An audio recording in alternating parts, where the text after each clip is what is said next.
بالله من الشيطان الرجيم. بسم الله الرحمن الرحيم. يا أيها الذين آمنوا اتقوا الله حق تقاته ولا تموتن إلا وأنتم مسلمون. وقال أيضا يا أيها الناس اتقوا ربكم الذي خلقكم من نفس واحدة وخلق منها زوجها وبث منهما رجالا كثيرا ونساء واتقوا الله الذي تساءلون به والأرحام إن الله كان عليكم رقيبا. Ma'asyiral muslimin sidang jemaah Jumat rahimakumullah. Alhamdulillah, kita bersyukur kepada Allah atas segala karunia-Nya. Dia yang menciptakan kita dengan sebaik-baik bentuk, berlengkapi dengan indera, pikiran dan perasaan. Dengan yang kita dapat belajar mencari penghidupan dan ilmu, memilih yang halal dari yang haram, mendekati ketaatan dan menjauhi maksiat. Sesungguhnya kita semua miliknya dan akan kembali kepadanya, menjadi haknya untuk bertanya kepada setiap makhluk. Diwajibkan kita bertanggung jawab atas segala amal dan perbuatan. Di sisinya catatan amal yang tidak menyisakan yang baik dan yang buruk, yang besar maupun yang kecil. Semoga salawat dan salam tak lupa kita tunjukkan kepada Rasulullah SAW, pemimpin para nabi dan rasul.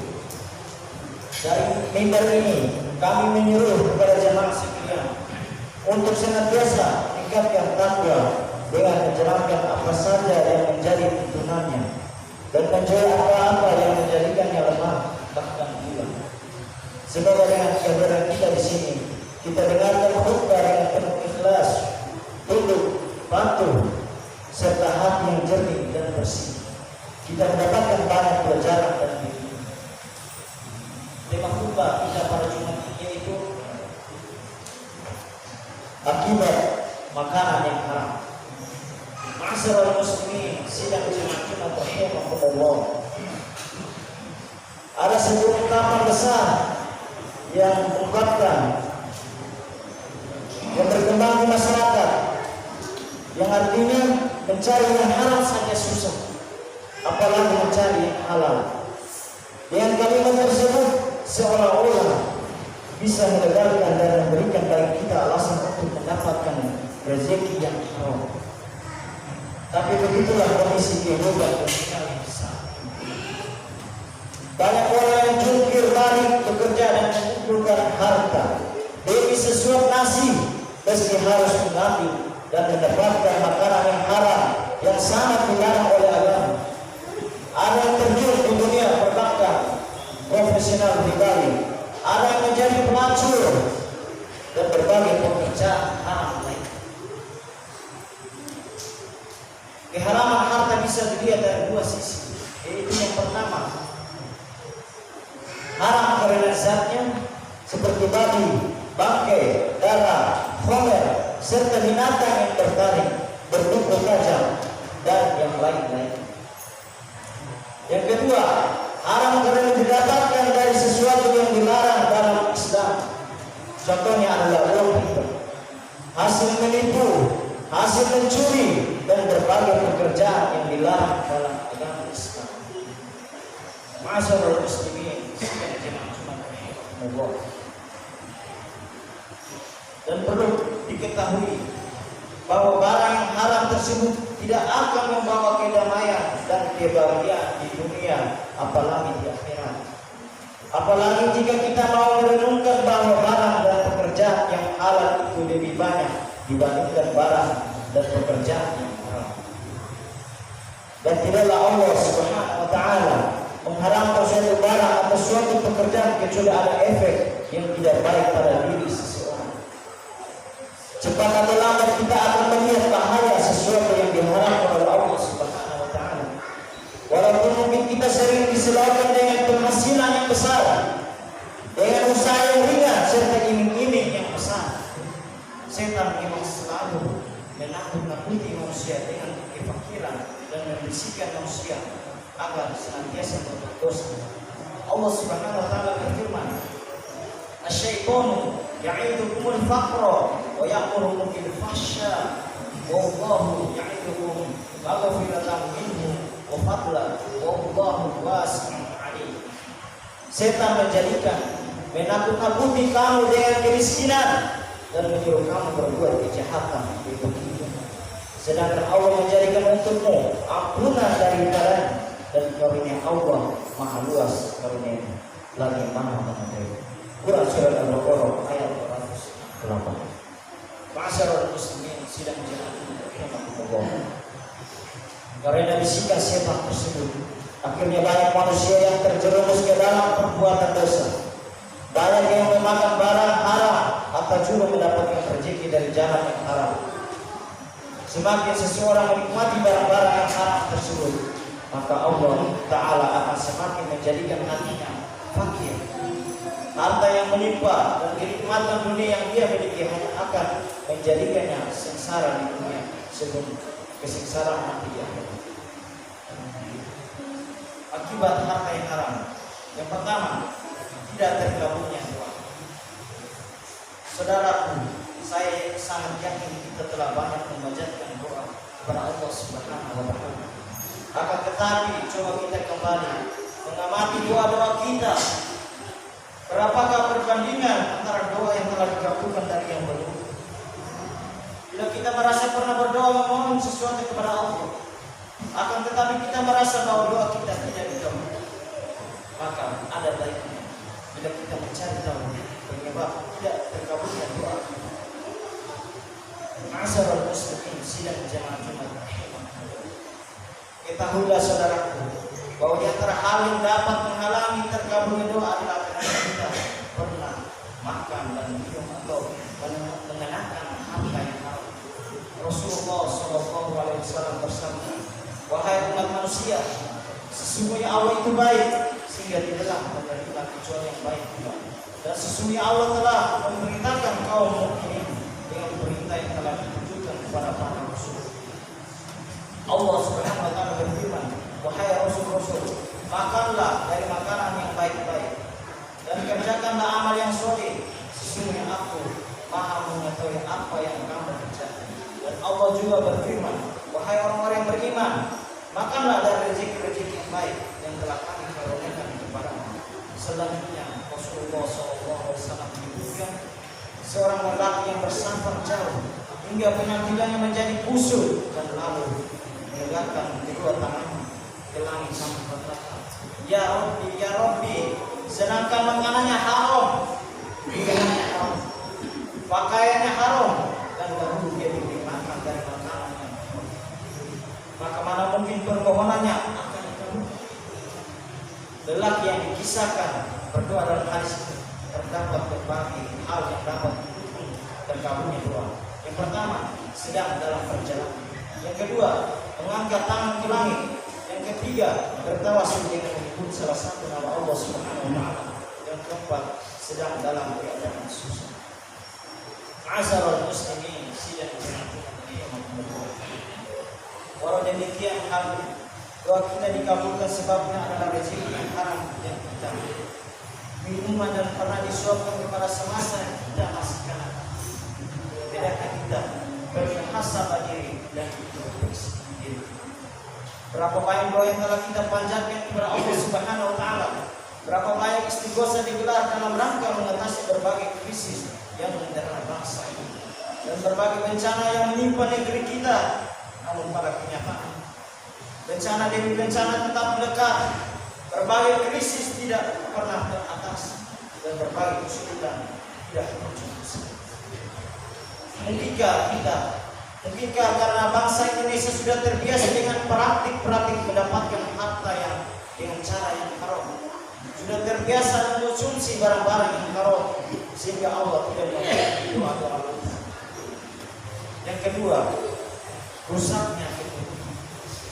Banyak orang yang mengeluhkan gagalnya pendidikan pada anak-anak mereka. Padahal segala sarana dan prasarana pendidikan serta berbagai cara sudah ditemukan. Tetapi tetap saja anak menjadi tak terkendali. Dengan ringan mereka mengucapkan perkataan-perkataan yang kotor, berakhlak dengan akhlak yang hina, dan berbagai perbuatan yang tidak baik. Bisa jadi hal tersebut dikarenakan anak-anak tersebut tumbuh dari harta yang haram, berpakaian dengan yang haram, minuman dan makanan dari yang haram, sehingga Allah Subhanahu wa taala menjadikan mereka jauh dari akhlak yang islami. Sudah menjadi kewajiban bagi para orang tua untuk memberikan makanan yang halal bagi anak-anak mereka. Kita harus ingat dengan firman Allah Subhanahu wa taala, ya ayyuhalladzina amanu qu anfusakum wa ahlikum nara wa qudha an-nas wal hijara 'alaiha malaikatun ghilazun shidadun la ya'suna Allah ma amara wa yaf'aluna ma yu'marun. Wahai orang-orang yang beriman, peliharalah dirimu dan keluargamu dari api neraka yang bahan bakarnya adalah manusia dan batu. Penjaganya malaikat-malaikat yang kasar, keras, dan tidak memakai Allah terhadap apa yang diperintahkannya kepada mereka dan sebaliknya mengerjakan apa yang diperintahkan. Quran surat At-Tahrim ayat 9. Ma'asyiral muslimin sidang jamaah Allah. Unsur pendidikan yang fitrah adalah makanan yang halal. Jangan berharap memiliki anak-anak yang tunduk terhadap Islam dan patuh pada orang tua jika setiap hari mengkonsumsi dari harta yang haram. Yang ketiga, harta haram yang petaka. Kita pasti yakin bahwa alam semesta besar beserta isinya adalah ciptaan. Tentu kita pun beriman kepada bahwa salah satunya cara yang tepat untuk memakmurkan dan menjaga kelestariannya ialah dengan menggunakan syariat Allah Subhanahu wa taala. Barang siapa yang beramal soleh, baik lelaki maupun perempuan, sedangkan dia beriman, maka sesungguhnya akan kami berikan kepadanya kehidupan yang baik, dan sesungguhnya akan kami beri balasan kepada mereka dengan pahala yang lebih baik dari apa yang telah mereka kerjakan. Quran surat An-Nahl ayat 9. Banyak cara yang kita tempuh dalam mengembangkan dan mengelola harta ternyata melanggar syariat. Tidak heran bila kemuliaan Allah Subhanahu wa taala sering menghampiri kehidupan kita dan berbagai bencana silih berganti mewarnai hari-hari kita. Bila dahulu kita terkenal dengan negeri yang makmur, subur dan aman sentosa, akan tetapi sekarang senantiasa dirundung dengan bencana dan musibah. Bila musim hujan, banjir datang menghancurkan kehidupan banyak saudara. Bila kemarau tiba, kekeringan pun menerpa gunung serta meletus, tanah longsor, bumi muntahkan isi perutnya, dan harga kebutuhan pokok terus meroket. Rasulullah SAW bersabda, "Lam yanqusul mikyala wal mizana illa ukhilu bis-sanina wa syada'il mu'minati wa jawri sultani 'alaihim wa lam yaqta'u zakata amwalihim illa muni'u qatra minas samai walaula bahaimu lam yumtur." Tidaklah mereka berbuat curang dalam harta haram dan timbangan mereka akan ditimpa paceklik. Biaya hidup mahal dan berlaku jahat para penguasa, dan tidaklah mereka enggan untuk membayar zakat harta mereka, melainkan mereka akan dihalangi dari mendapatkan air hujan dan langit. Kalau bukan karena binatang ternak, niscaya mereka tidak akan hujan. Jamaah Jumat yang dimuliakan Allah Subhanahu wa taala, apa yang menimpa perekonomian dunia sekarang cukuplah menjadi pelajaran bagi kita. Masyarakat dunia sekarang ini begitu ambisi untuk mendapatkan kekayaan dengan cara membudidayakan riba. Tidak heran bila pada zaman sekarang kita merasa kesulitan untuk menghindari jaring-jaring riba. Akan tetapi apakah masyarakat dunia sekarang ini dapat menikmati kekayaan mereka yang diperoleh dari praktek-praktek riba? Berapa banyak konglomerat yang mengakhiri hidupnya dengan bunuh diri? Berapa banyak orang kaya yang ditimpa penyakit, komplikasi, kolesterol dan sebagainya?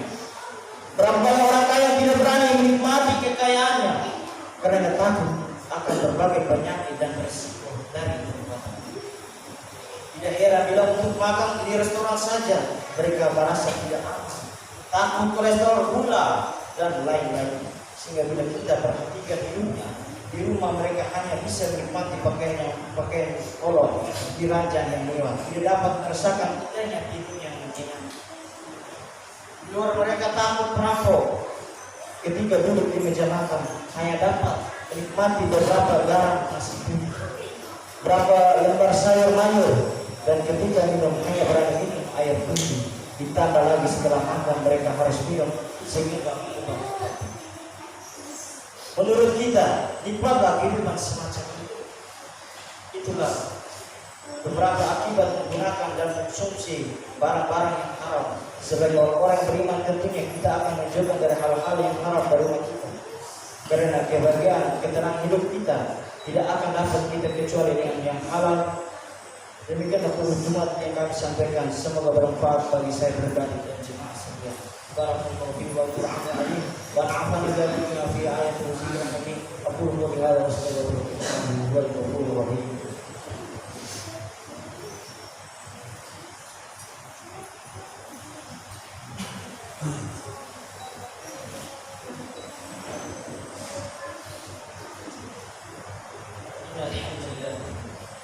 نحمده ونستعينه ونستغفره ونعوذ بالله من شرور انفسنا ومن سيئات اعمالنا من يهده الله فلا مضل له ومن يضلل فلا هادي له اشهد ان لا اله الا الله وحده لا شريك له واشهد ان محمدا عبده ورسوله اما بعد قال تعالى في الكتاب الكريم يا ايها الذين امنوا اتقوا الله حق تقاته ولا تموتن الا وانتم مسلمون وقال ايضا ومن يتق الله يجعل له مخرجا